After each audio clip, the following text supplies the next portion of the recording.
Meus irmãos em Cristo Jesus, saudações de paz a todos os nossos amigos e a todas as nossas amigas e aos nossos telespectadores, por uma vez mais estarmos juntos no nosso programa EBD em Foco das Assembleias de Deus do campo de Arapongas. E é uma alegria poder estar com cada um de vocês aqui, todos os sábados, para aprendermos a poderosa palavra de Deus. E hoje estudaremos a lição de número 8, que tratará sobre uma questão extremamente importante na nossa igreja e na igreja atual, que é a questão da disciplina na igreja.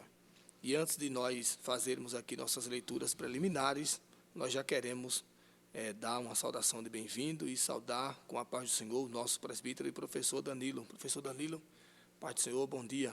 A paz do Senhor a todos, é um prazer estar aqui mais uma vez com todos vocês, para juntos estudarmos a lição de número 8 e tratarmos aí de um tema tão relevante, que é sobre a disciplina na igreja.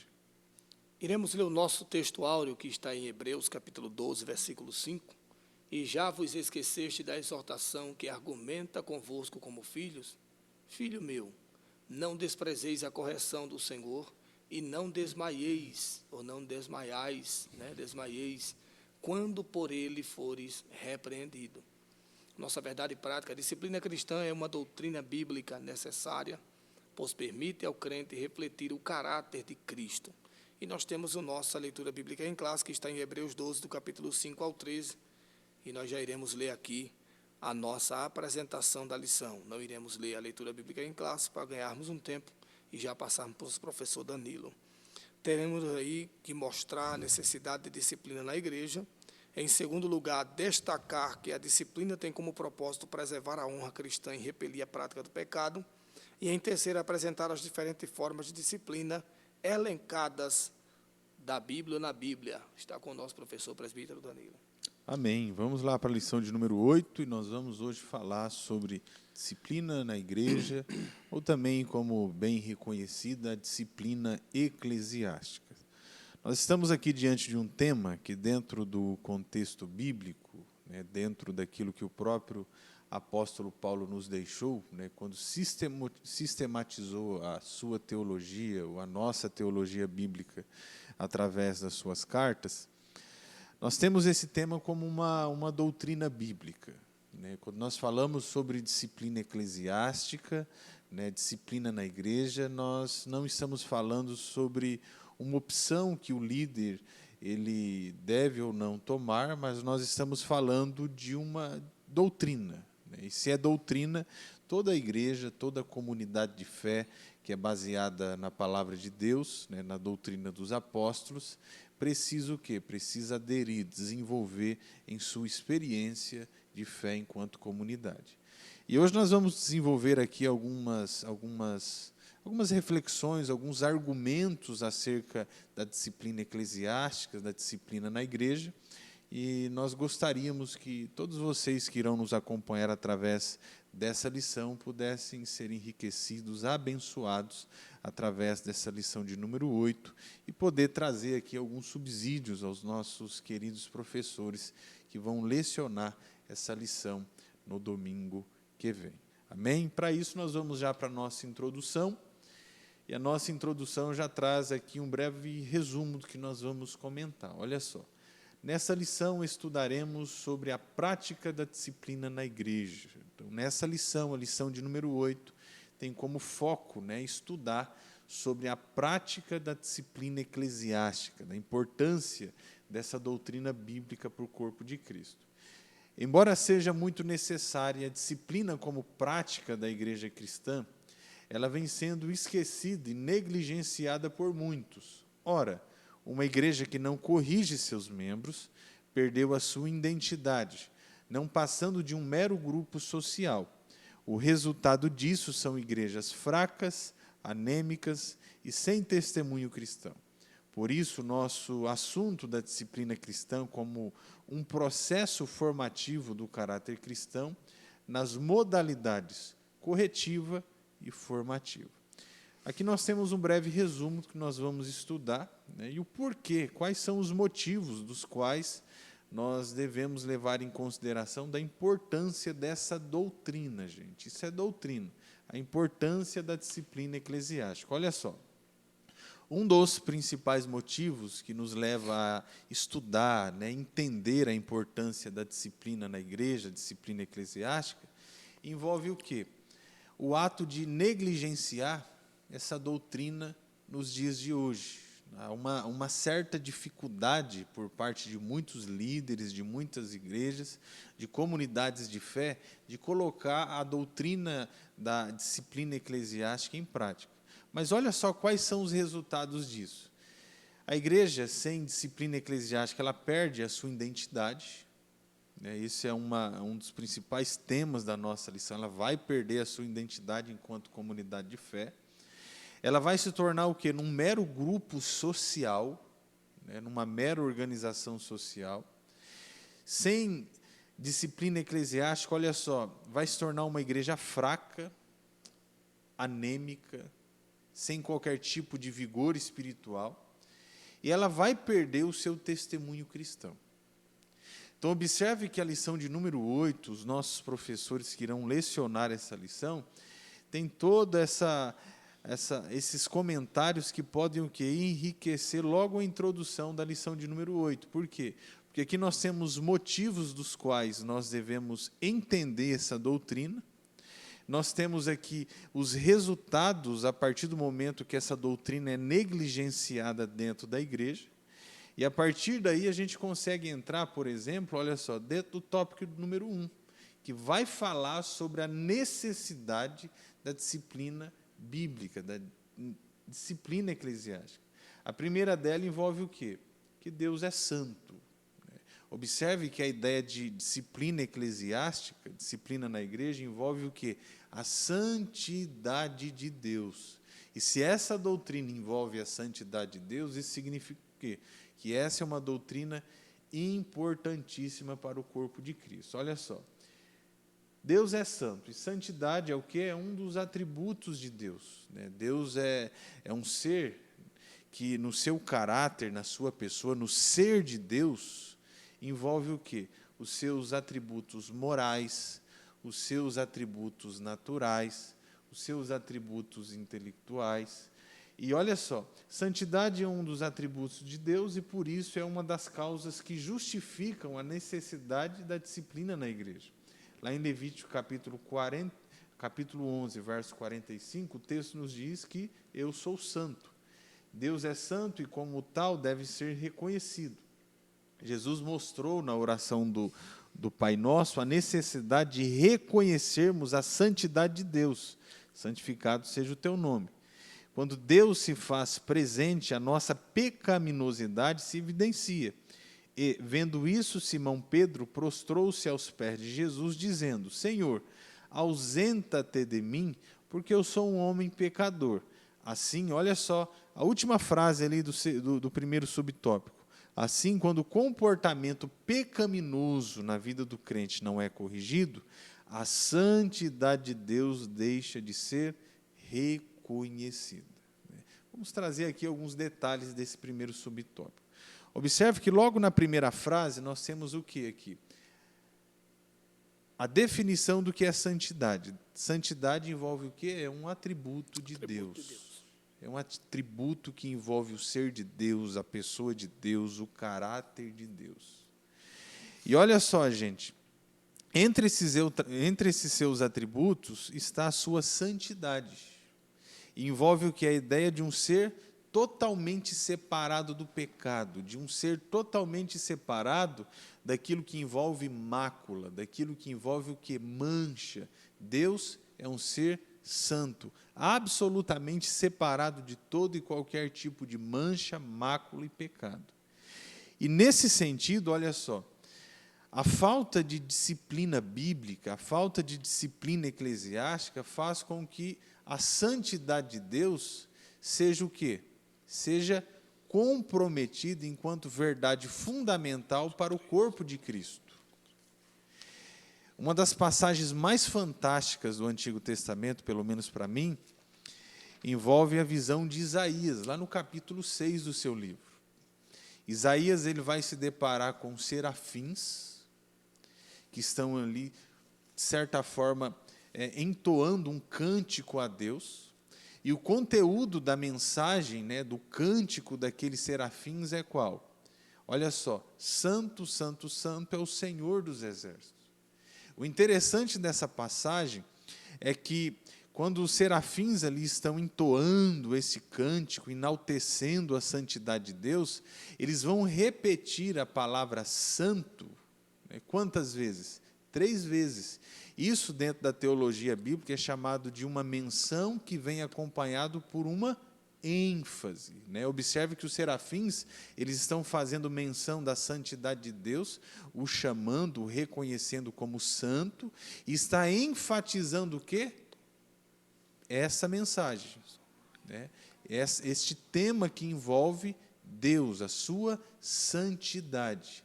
E quando esses serafins fazem isso, né, eles estão levando em consideração o quê? A santidade divina, o quanto Deus é santo, o quanto Ele é separado de todo e qualquer tipo de mancha, mácula e pecado.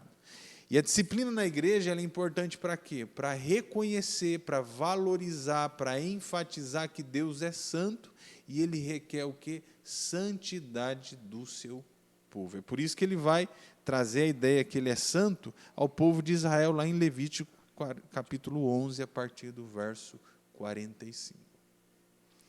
Há um comentarista que, quando ele vai comentar a primeira epístola de Pedro, ele vai dizer que todos os cristãos devem formatar e, na verdade, conformar sua mente e a mente de Cristo. Então, se Deus é santo, como nós sabemos que Ele é, há um texto que eu queria que o Caleb projetasse, que é 2 Coríntios, capítulo 3, versículo 18.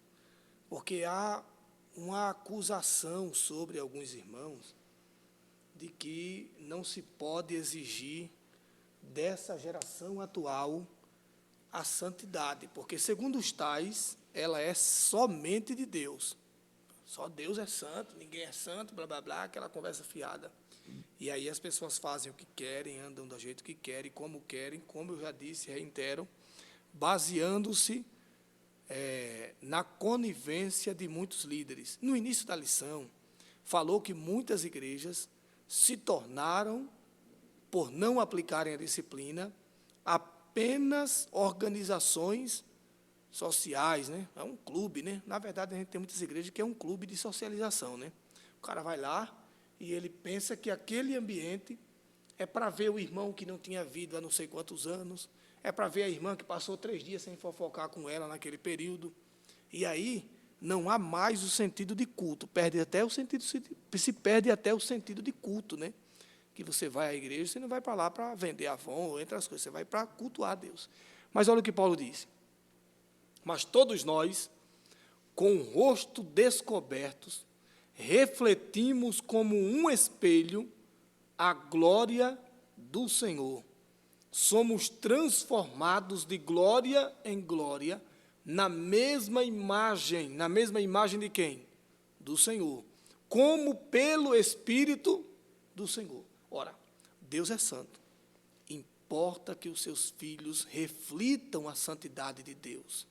Mostre a santidade de Deus.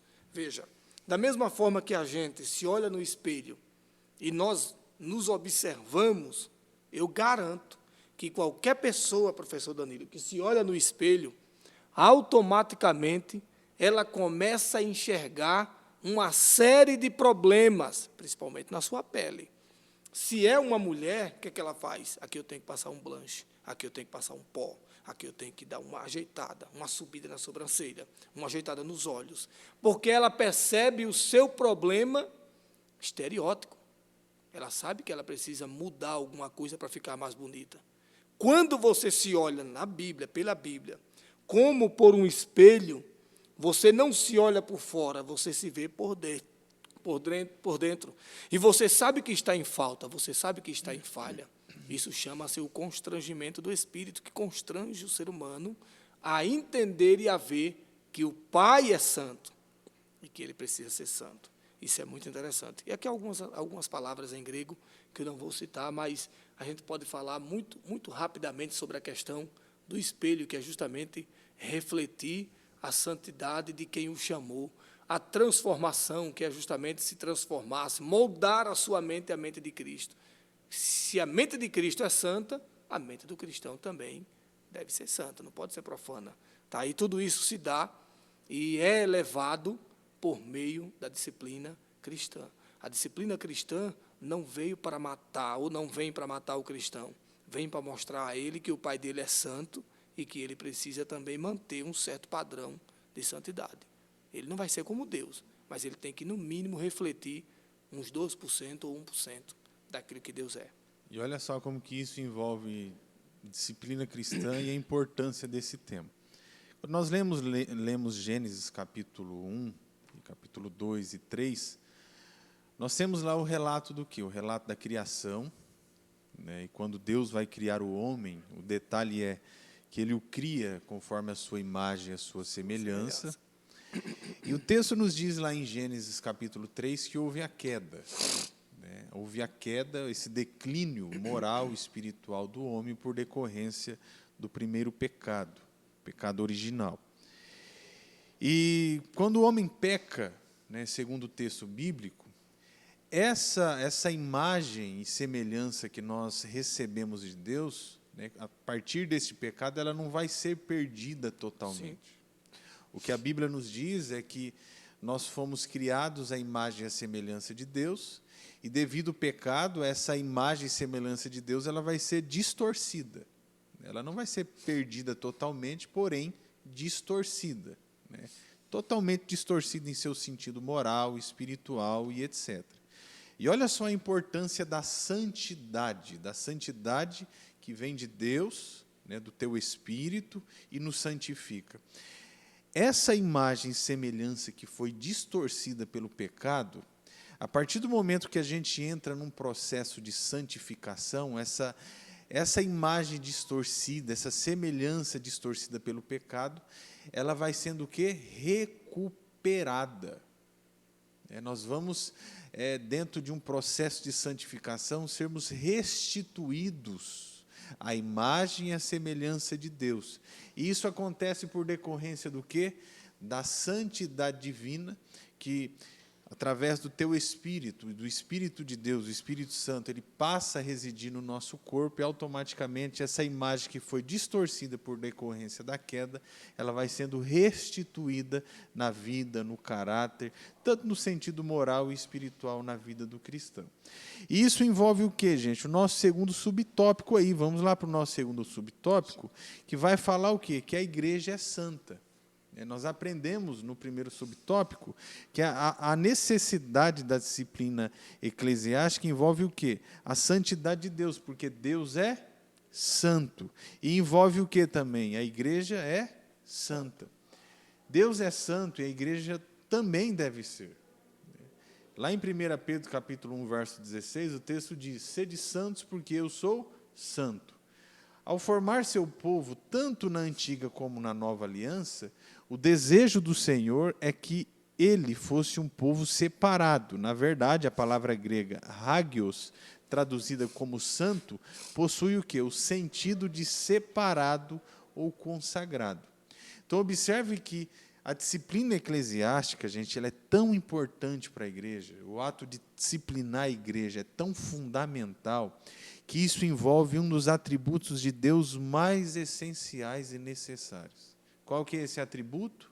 A sua santidade. Santidade essa, olha só, que envolve a igreja é santa, que tem a capacidade de restituir a imagem e a semelhança de Deus que nós recebemos na criação, mas que foi distorcida por decorrência do pecado. Então, observe que disciplina eclesiástica, por mais que ela tenha sido, como diz a nossa lição, negligenciada por muitas comunidades de fé, por muitos cristãos, por muitos líderes cristãos, essa doutrina não é opção, é doutrina. Ela é essencial para a saúde da igreja, para o desenvolvimento da igreja do Senhor Jesus.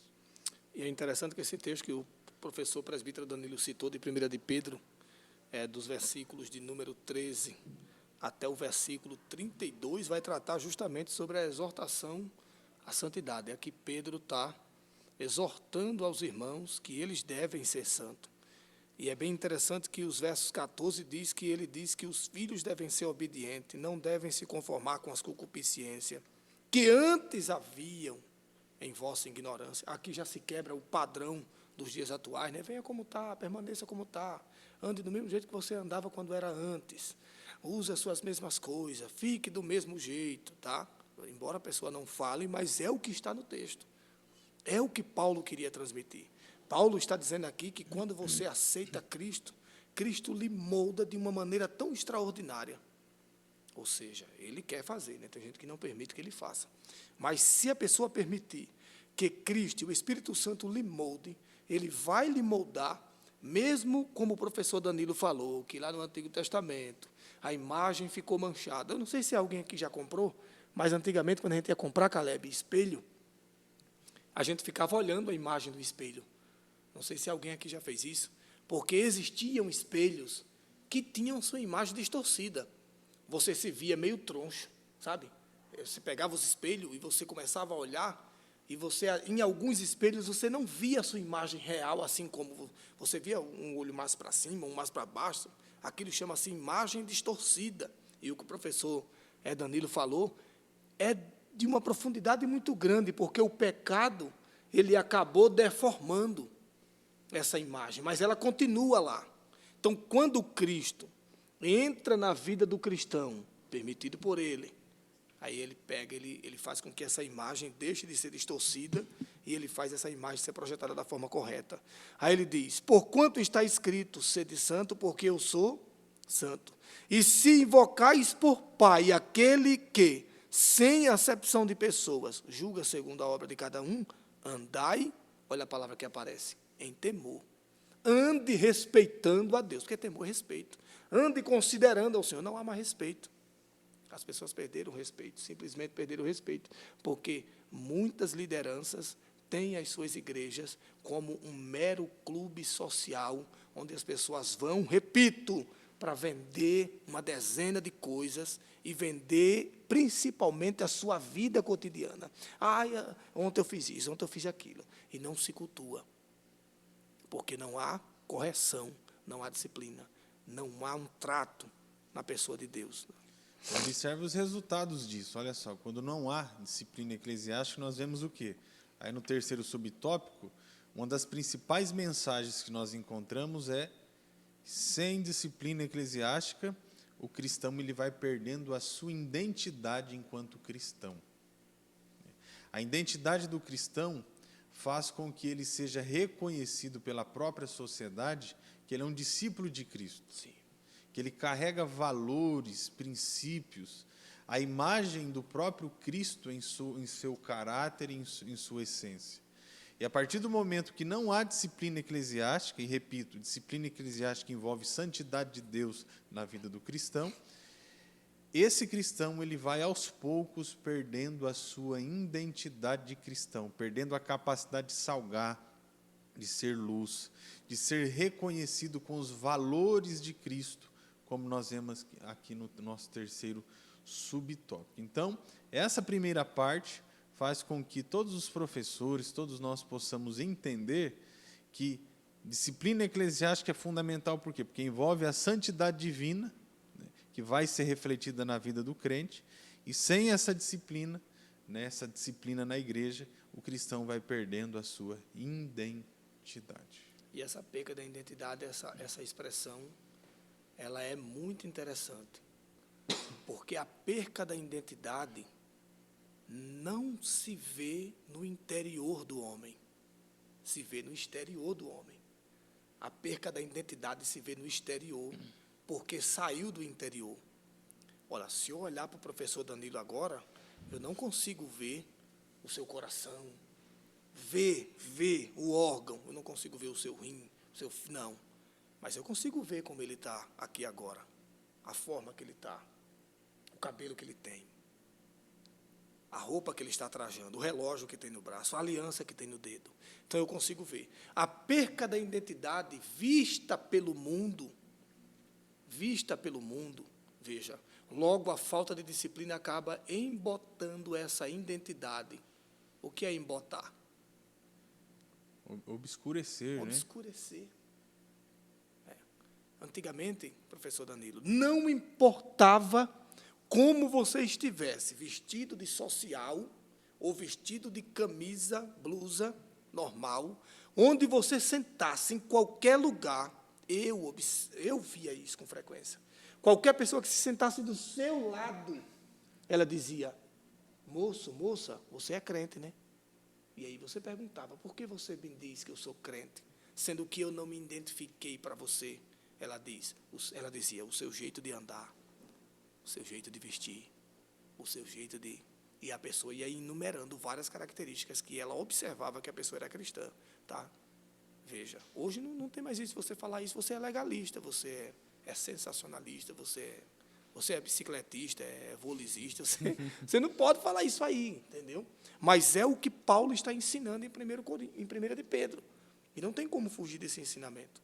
Você pode até tentar maquiá-lo, ser desonesto com as Escrituras, mas é o que está aqui, inserido em 1 de Pedro, capítulo 1, versículo de 13 ao 18. Vamos lá, professor.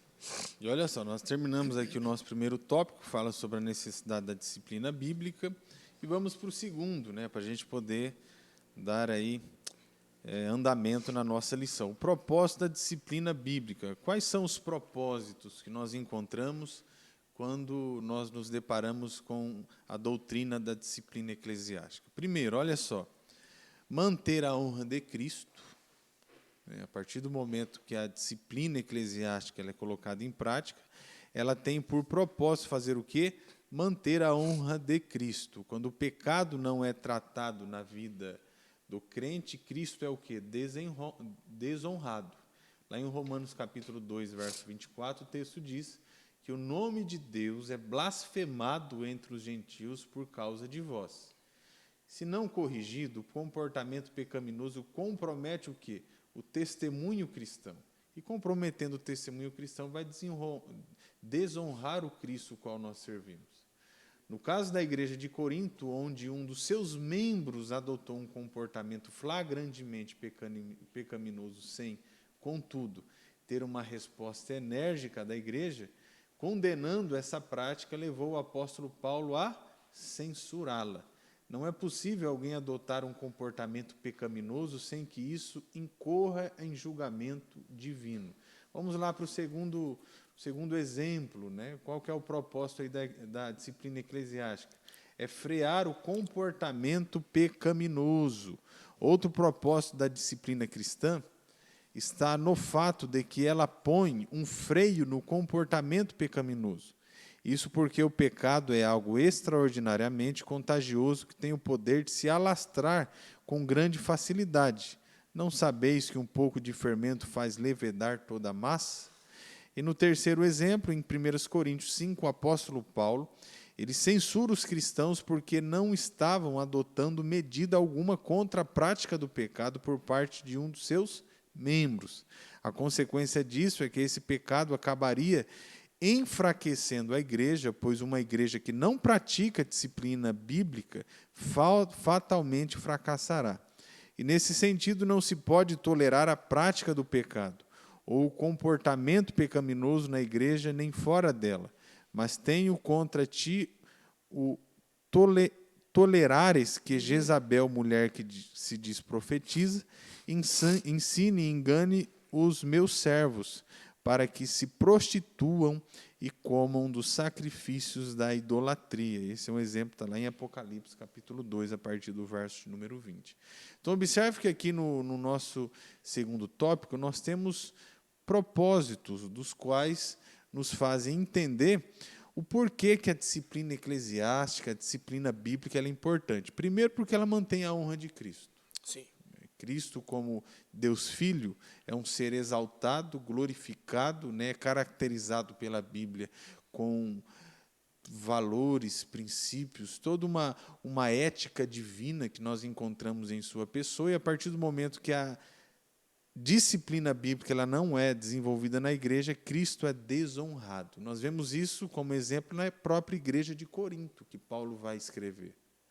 O cidadão estava cometendo pecados sexuais dentro da igreja, A igreja, de certa forma, estava tratando isso de forma superficial, sem disciplina eclesiástica, e Paulo vai fazer o quê? Vai censurar essa igreja, escrevendo uma carta em busca de exortá-los. Para quê? Para que a disciplina eclesiástica fosse colocada em prática e esse cristão, esse membro da igreja de Corinto, fosse corrigido. Em segundo lugar, olha só por que a disciplina eclesiástica é importante, porque ela freia o comportamento pecaminoso. Um versículo clássico que envolve uma explicação, né, nesse sentido, está lá em 1 Coríntios, capítulo 5, verso 6. O que diz lá? Que não sabeis que um pouco de fermento faz que toda a massa seja levedada, ou seja influenciada no sentido maligno? Então, quando se há doutrina eclesiástica, quando se há disciplina bíblica, o comportamento pecaminoso na igreja ele é refreado. Esse pecado ele não vai influenciar os demais cristãos. E nós temos aqui no terceiro subtópico, né, a não tolerância da prática do pecado dentro da igreja. E nós temos vários exemplos que os professores podem explorar, como 1 Coríntios, capítulo 5, a partir do verso 1 e 2, que é esse exemplo que nós acabamos de citar, e outro texto que está lá em Apocalipse, capítulo 2, a partir do verso 20.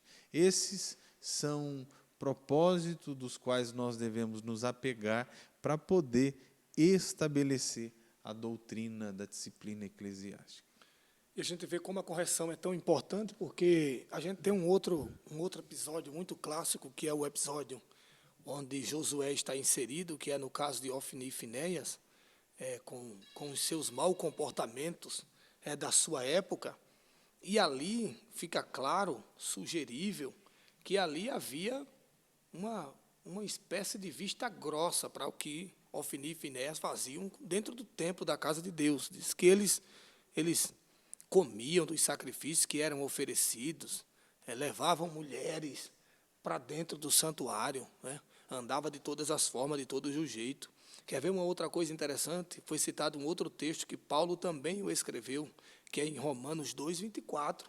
A palavra blasfemeia, ou a palavra blasfemel ali do grego, significa justamente dizer que o nome de Jesus estava sendo blasfemado, porque as pessoas estavam acusando aquelas pessoas que se diziam serem cristãs de não terem as características necessárias, porque, como está escrito, o nome de Deus é blasfemeia, é blasfemado entre os gentios por causa de vós.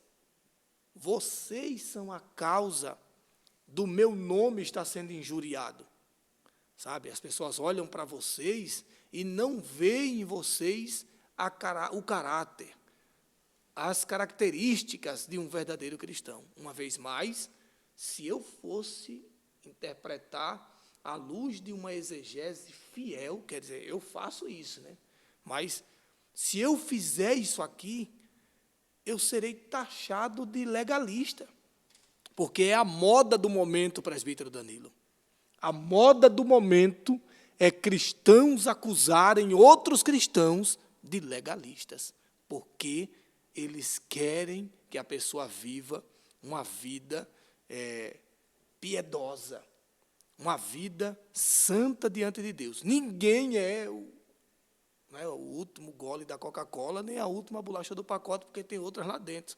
Mas você tem que fazer a diferença. E quando eu olho para essa expressão desse texto que Paulo escreveu, veja que fica muito claro que a conduta do cristão deve ser moldada à luz das Escrituras. E, repito, Paulo precisou censurar essa igreja, censurar esse pessoal. Tá? A censura aí não é no sentido de que eles não podiam falar, a censura no sentido de que eles tinham que fazer alguma coisa para mudar a sua forma de agir, sua forma de ser, sua forma de andar, de pensar e por aí vai. E é uma das formas que a gente observa o apóstolo Paulo, né? Esse pioneiro da fé do primeiro século, e de como que ele tratava a questão do pecado, sim, os maus comportamentos dentro do corpo de Cristo. Paulo tratava tudo isso através da disciplina eclesiástica. Nós sabemos hoje que, infelizmente, né, a ideia de disciplina eclesiástica ela tem sido negligenciada até por um certo temor, né, por um certo medo por parte dos líderes nos dias de hoje. Hoje nós vivemos dentro de uma sociedade que é muito secularizada. Tudo quer processar, né? Então, nessa sociedade secularizada, automaticamente nós nos deparamos com pessoas sem qualquer tipo de ideal, no sentido de ter uma verdade absoluta que vai basilar a sua vida. E, a partir disso, né, sem qualquer tipo de referencial, verdade absoluta, todo mundo se acha no direito de interpretar, por exemplo, a Bíblia da forma que bem entende. E isso faz com que as pessoas justifiquem certos tipos de atos, comportamentos, delitos, que, de forma muito objetiva e severa, a Bíblia vai tratar como pecado. Então, hoje, a dificuldade que muitos líderes, muitos pastores, né, muitos líderes eclesiásticos têm de poder estabelecer a doutrina eclesiástica dentro do contexto das suas igrejas envolve isso, este medo de, por exemplo, corrigir um membro e esse membro levá-lo à justiça, né, acusando de acepção de pessoa e assim por diante. Mas, biblicamente falando, né, e a nossa fé ela é norteada, fundamentada pela Bíblia, pela doutrina dos apóstolos, biblicamente falando, todo pastor, né, genuinamente falando, biblicamente falando, ele tem o direito, a autoridade de disciplinar a igreja, tanto no sentido, como nós vamos ver, formativo, né, e exortativo. Ele tem esse direito, essa autoridade. Quem lhe delegou esse direito, essa autoridade? O próprio Deus. Sim. O próprio Cristo, quando estabeleceu líderes, pastores para a igreja do Senhor Jesus. Existe um culto na igreja. Que eu sou da época em que, quando o evangelho chegou na região do estado de Alagoas, sobretudo na minha cidade, em São Miguel dos Campos, nós éramos tratados como bode. Eu cansei de andar na rua e uma pessoa ficava atrás de mim: ó o bode ali, ó o bode, ei, bode. Eu sou dessa época. Ah, você tem 50 anos? Não, eu tenho 38 anos. Eu vivi esse período, um pouco desse período. Eu sei o que é isso. E o culto mais importante que tínhamos, ele é ainda hoje, mas é negligenciado, mas o culto mais importante que tínhamos nessa época era o culto de doutrina. Crente novo convertido não assistia a culto de doutrina, ou melhor, não cultuava no culto de doutrina. Não sei se você alcançou essa época, mas as portas eram fechadas e pessoas que tinham abaixo de 6 meses, elas não iam ao culto de doutrina. O culto de doutrina eram para os crentes mais amadurecidos, né? E depois que aquele crente passava por um determinado amadurecimento, ele entrava no culto de doutrina. Porque o culto de doutrina é o culto modelador, formador. É aquele que molda na vida do cristão o caráter que ele tem que refletir. E mesmo que o sangue desce na canela, como falam os alagoanos lá, o cara pregava no culto de doutrina. Rapaz, e o metal empenava, não tinha negócio não. Em vários cultos que eu fui, professor Danilo, cansei de ver o pastor fechar a porta aí. Quando fechava a porta, ele: você tem que mudar, rapaz. Seu comportamento está provocando um mal-estar na igreja, na cidade. Todo mundo está falando de você e está citando o nome da igreja. Que você é da nossa igreja. E eu cansei de ver. O camarada mudava, tinha a vida transformada. E eu alcancei o desejo latente no coração da juventude daquela época de pregar o evangelho. Era muita gente. Eu quero pregar. Os jovens, eu quero pregar. Tenho desejo. Hoje, duvido você ter jovens hoje, na igreja atual, que tenha esse desejo de pregar. Quando tem, é para ser um coach da vida. Eu quero ser como... Aí diz o nome do indivíduo. Oxe, ele fala bonito demais, meu irmão. Não ensina nada, tá? Porque o professor Danilo falou, é válido. Vivemos em uma época em que os cristãos querem processar o outro. diuturnamente. Se você falar alguma coisa contra ele, eu vou lhe processar, meu irmão, amanhã você vai ver. Aí o cara rapa tudo que tem, vem da moto, vem do carro e pá, processa o irmão. E Paulo acusou os irmãos na época de levar, né? Os irmãos aos tribunais, tá? Vocês estão levando o pessoal aí aos tribunais, a Pocahontas. Isso tem hoje acontecido. Mas mesmo com todas essas anuâncias, o líder, ele tem a obrigação de exercer esse ministério e essa doutrina da disciplina na igreja, senão ele perde as estribeiras. E se ele quiser voltar para onde ele estava, ele não volta mais, porque a igreja vai estar tão mundana, tão mundana, tão mundana, que vai dominá-lo. Se você tentar fazer diferente, a gente... Pronto, aí já era, vocês sabem. E isso tudo serve para quê? Para nos mostrar que a igreja não é um mero grupo social, né, onde todos podem fazer da forma que quer e do jeito que quer. Ela se baseia do quê? Ela se baseia justamente pela revelação de Deus neotestamentária do Novo Testamento. Os apóstolos deixaram todo um corpo de doutrinas e a igreja, enquanto do Senhor Jesus, ela precisa seguir, né, esse compêndio doutrinário para que ela possa ser uma igreja bem disciplinada, uma igreja bem organizada e possa valorizar um dos atributos de Deus, que é a sua santidade. E para a gente partir para o final, nós vamos aí para o terceiro tópico. Nós vamos ver as formas de disciplina bíblica, né? Quais são as formas de disciplina eclesiástica? Nós temos aí 3 formas que eu gostaria de destacar com vocês. A primeira envolve a disciplina como modo de correção. As Escrituras mostram a necessidade de sermos corrigidos. A correção contribui para o crescimento e formação do caráter cristão, porque o filho a quem o pai não corrige, porque que filho há a quem o pai não corrige? Nós temos aí uma pergunta de Hebreus, capítulo 12, verso 7. Todos os crentes, de alguma forma, tiveram a necessidade de ser corrigidos em algum momento. Se alguém não é corrigido quando erra, então, segundo a Bíblia, trata-se de um bastardo e não de um filho. Olha só que expressão forte. Pedro, por exemplo, teve que ser corrigido por Paulo quando adotou uma atitude visivelmente errada em relação aos gentios. Quando o crente comete alguma falta e não é corrigido, a tendência é que isso acabe se tornando um comportamento. O comportamento errado é reforçado.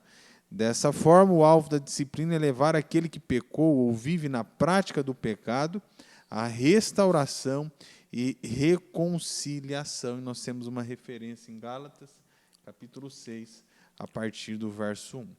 Aqui na disciplina, enquanto correção, nós temos o quê? Essa verdade bíblica, que todo cristão diante de comportamentos inadequados, todo cristão diante de atitudes que não estão ali balizadas pela palavra de Deus, ele precisa o quê?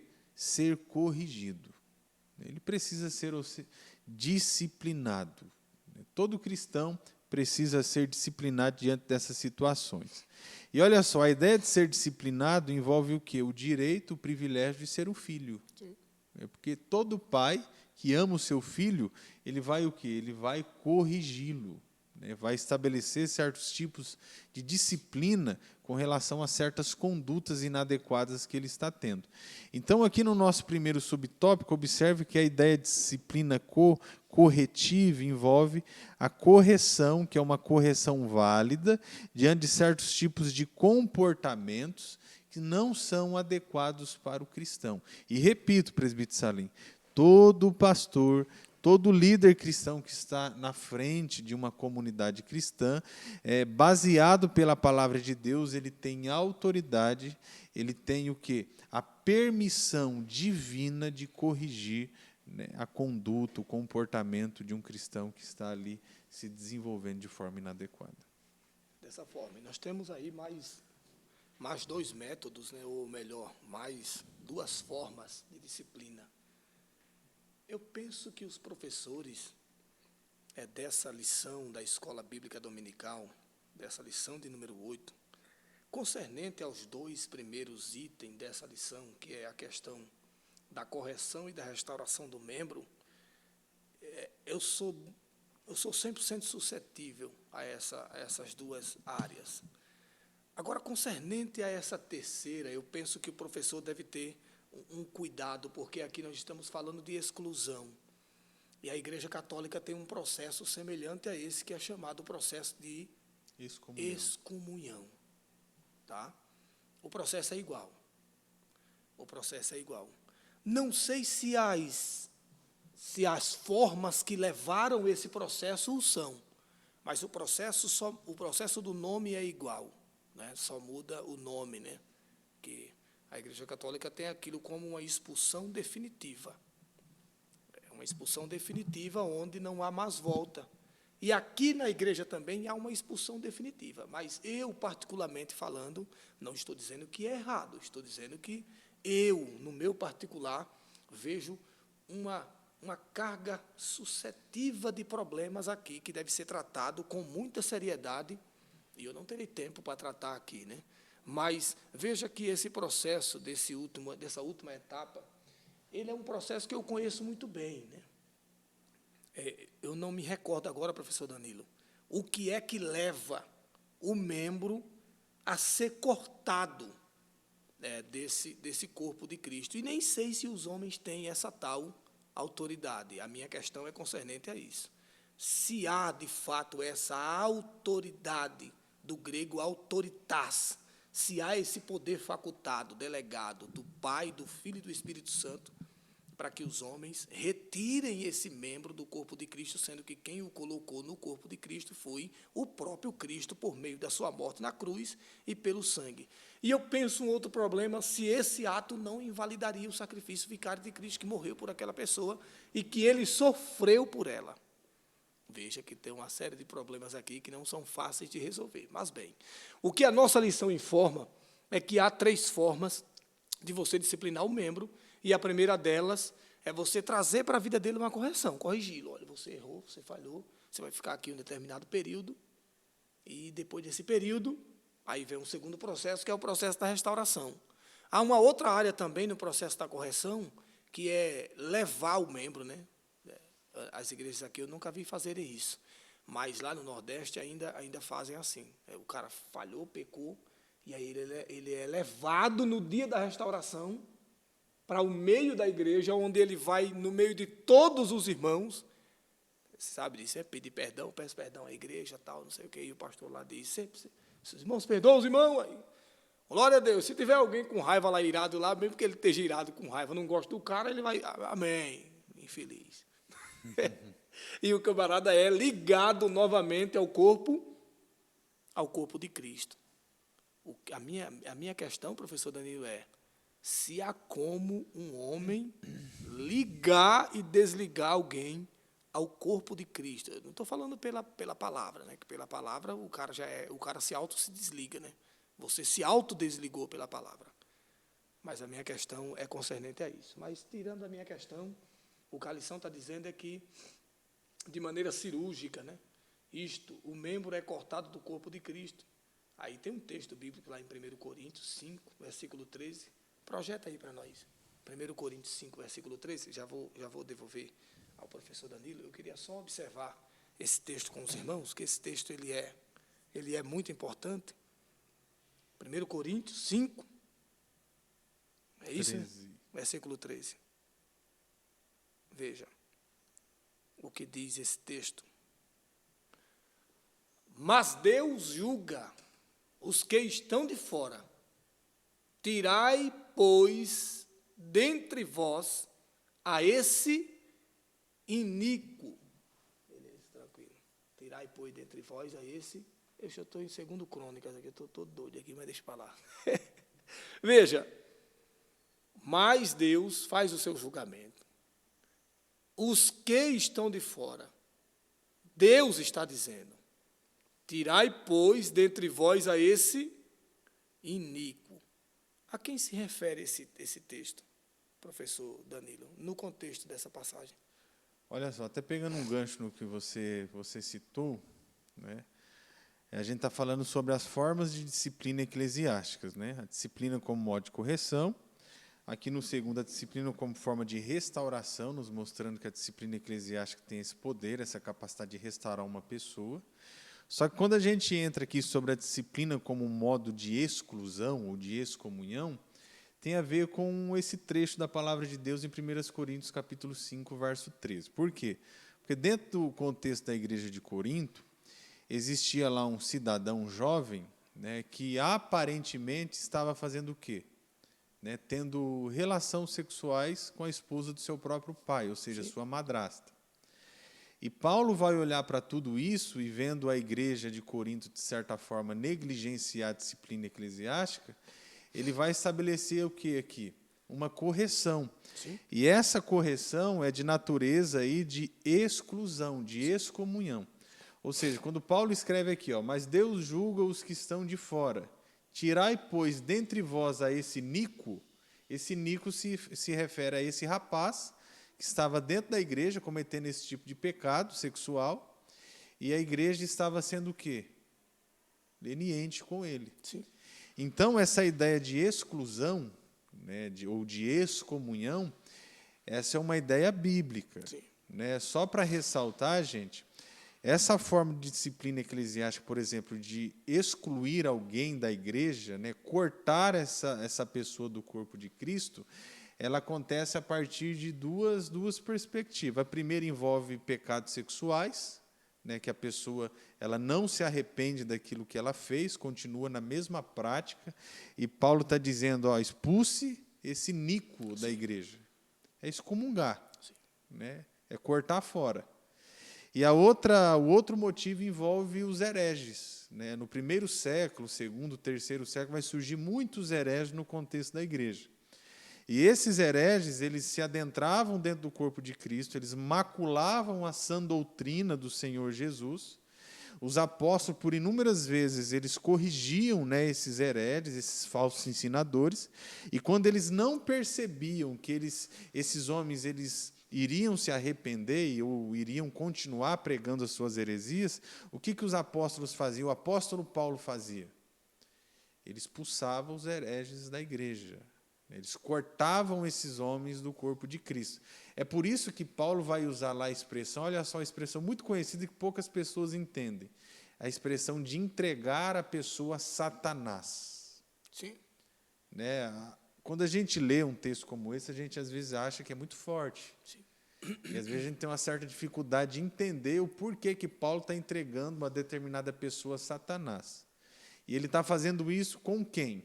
Né, com os imorais sexuais que não se arrependiam e com os hereges. Um caso clássico dentro do texto, nós encontramos lá quando ele escreve a Timóteo, ele entregando Himeneu e Fileto a Satanás, ou seja, expulsando esses homens da igreja, justamente para eles não influenciarem de forma negativa os demais cristãos com falsos ensinos.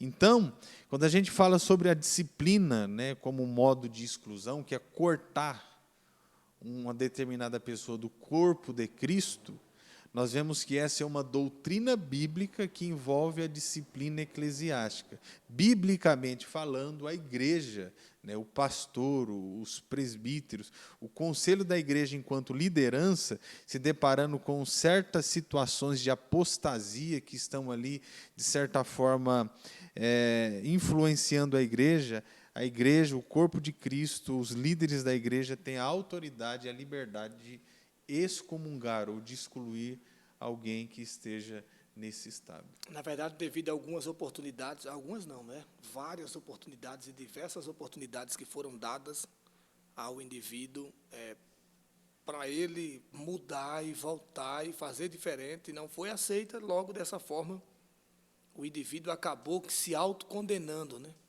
Ele se autocondena e cabe à igreja apenas impetrar aquilo que as Escrituras dizem. No texto, aparece várias vezes a expressão impuro, inclusive o versículo 10, Paulo diz que não refiram-me com isto, não propriamente aos impuros deste mundo, ou aos avarentos, ou aos roubadores, ou aos idólatras, pois, neste caso, tereis de sair do mundo. Mas agora vos escrevo que não vos associeis com alguém que, dizendo-se ser irmão, veja, Veja que o cara nunca foi irmão, né? Primeira coisa interessante desse texto em que Paulo fala, professor Danilo, é que o indivíduo, ao entender de Paulo, nunca foi nem crente, nunca foi nem irmão, nunca nem mudou. E alguém um dia me perguntou, disse, ô Emerson, e o que fazer com o texto do trigo e do joio? Quando Jesus foi coagido, quase que obrigado a retirar o joio do meio do trigo, e a palavra dele foi, não, deixe lá. Porque Jesus sabia que no interior do trigo, do joio velho, havia um trigo adormecido, e que ele, futuramente, não biologicamente, mas futuramente, espiritualmente falando, se transformaria em trigo. Jesus disse, não deixa aí. Vamos deixar até o dia da colheita. Até o dia da colheita ele terá N oportunidades.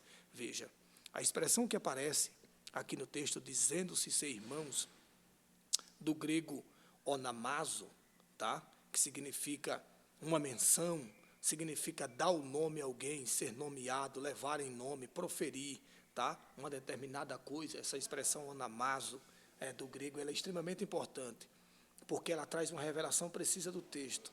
Ela significa dizer que aquele irmão estava camuflado, professor Danilo. Pregava, cantava, pulava, sapateava, rodopiava, quebrava 2, 3 bancos na igreja, mas ele não era um irmão genuíno. Então, por causa disso, ele foi excomungado, ele foi cortado, ele foi retirado.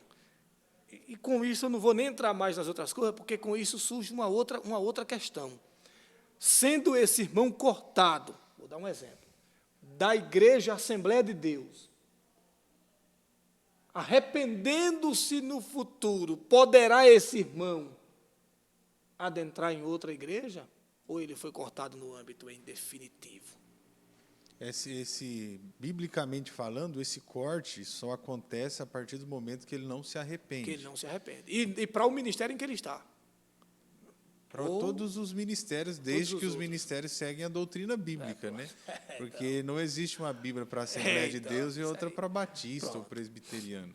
A Bíblia, a palavra de Deus, é para a igreja de forma universal.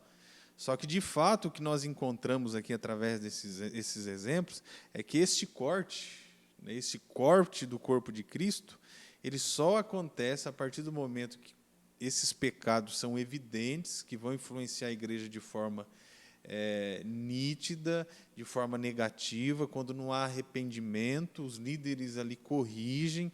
Por exemplo, eles vão disciplinar esse membro através da disciplina da correção, para a restauração. E se não houver arrependimento, baseado nas doutrinas do apóstolo Paulo deixadas nas suas cartas, é possível sim haver essa exclusão. Sim. Essa exclusão. Eu fiz isso, irmãos, para que os professores entendam que essa passagem, ou esse bloco aqui de informações, não é tão simples como está aqui. Vai que surge esse tipo de pergunta na sala. Tem várias questões que podem surgir na sala. O camarada pode até lhe acusar.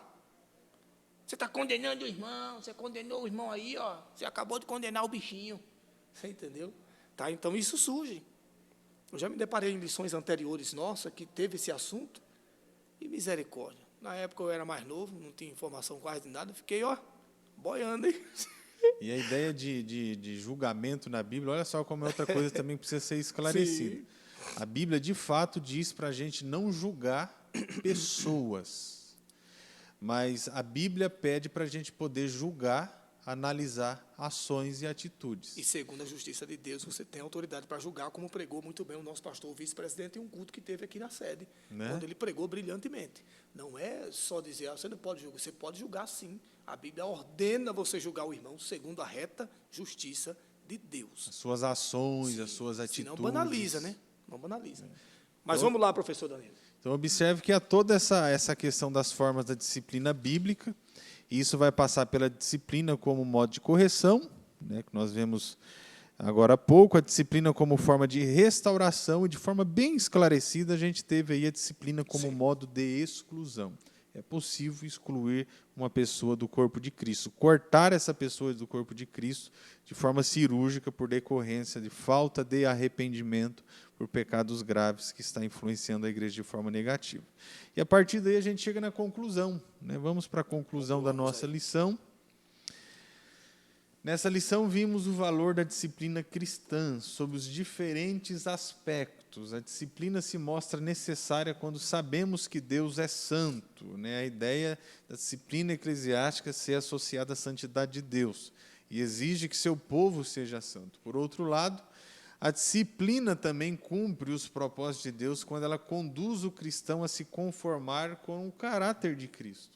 Uma igreja indisciplinada, ou seja, sem qualquer tipo de disciplina, portanto, perdeu o bom cheiro de Cristo. Nós temos o último texto como referência, 2 Coríntios, capítulo 2, a partir do verso 14. Que Deus esteja abençoando a todos. E é isso aí, meus irmãos. A nossa lição foi uma lição extraordinária, que tratou sobre um assunto há muito esquecido, tá? Há muito esquecido, não praticado. Essa é a grande verdade. Nós não temos mais o exercício dessa prática da correção dos nossos irmãos, nossos membros, nossos obreiros. E aí nós temos com isso um empalidecimento da igreja. O cara torna-se pálido, apático, anêmico, né? Falta substância, falta vitalidade naquele determinado cristão, porque ele tem a vida cristã como qualquer coisa. Eu posso fazer o que quero, quando quero, na hora que quero, porque depois que eu errar, eu me sento às escondidas com determinado líder e trato ali, ninguém sabe de nada, acabou-se, e está todo mundo junto e misturado, e já era. E essa não é uma prática bíblica, isso, por exemplo, é omissão, tá? Omissão. E omissão também é pecado. Omissão é pecado, é a outra palavra lá, uma outra palavra que tem lá. Conivência. Conivência é pecado, tá? Porque imagina se o Danilo tem agora aqui R$300 e o dinheiro foi o técnico ali que deixou aqui para comprar um equipamento. Aí o Danilo vai, aí o carro, nós dividimos. 150 meu e 150 teu. Então, isso é conivência. Eu vi ele cometendo um delito, um crime, roubou, né? E eu fechei os olhos, coloquei uma venda nos olhos e disse, não, rapaz, não, tranquilo, isso aí é besteira. Tá, então, conivência é pecado. Eu espero que os nossos professores apliquem fielmente essa lição e tomem muito cuidado no terceiro item, quando a gente falou no terceiro tópico da lição. Poderá haver questionamentos, respondam à luz das Escrituras, à luz da Bíblia, e tudo ficará bem. Que Deus abençoe a todos, em nome de Jesus. Deus abençoe o professor presbítero Danilo, nosso irmão técnico ali, que está por trás das câmeras, como diz a história, né? Mas também tem uma extrema relevância, senão o som não sairia perfeito, a imagem não sairia perfeito, e por aí vai. Deus abençoe a todos, em nome de Jesus. Amém. Um ótimo sábado a todos. Amém.